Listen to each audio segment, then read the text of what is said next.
Hello guys, welcome to my back channel. So today news వచ్చేసి నేపాల్లో ఒక దారుణ సిచ్యువేషన్ జరుగుతుంది. ఎందుకంటే పొలిటీషియన్స్ ఇవాళ రేపు కరప్షన్కి అలవాటు పడి వాళ్ళ పిల్లల్ని ఫారెన్లో చదివిస్తూ వాళ్ళు యూజ్ చేసే బ్రాండ్స్, లగ్జరీ అన్ని సోషల్ మీడియాలో అక్కడున్న యూత్ చూసి వాళ్ళొక రియలైజేషన్కి వచ్చారు. మన ఫ్యూచర్ ఉండదు వీళ్ళు ఇలా చేస్తే అని చెప్పి స్టాప్ కరప్షన్ అనే నోట్తో స్టార్ట్ చేశారు.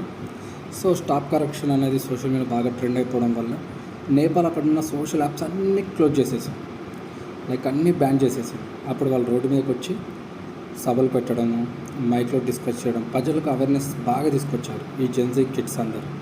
సో దానివల్ల ఏమైందంటే వాళ్ళు ఒకసారి కర్ఫ్యూ విధించారు, షూటర్ సైడ్ కూడా ఇచ్చారు. నియర్లీ 17 మంది చచ్చిపోయారు. తర్వాత కూడా వాళ్ళు ఆగలేదు. బుల్లెట్ దిగిన వాళ్ళు కూడా మళ్ళీ హాస్పిటల్కి వెళ్ళి కట్టుకొని మళ్ళీ వచ్చి వాళ్ళ ర్యాలీ ఉద్యమాన్ని కొనసాగించారు.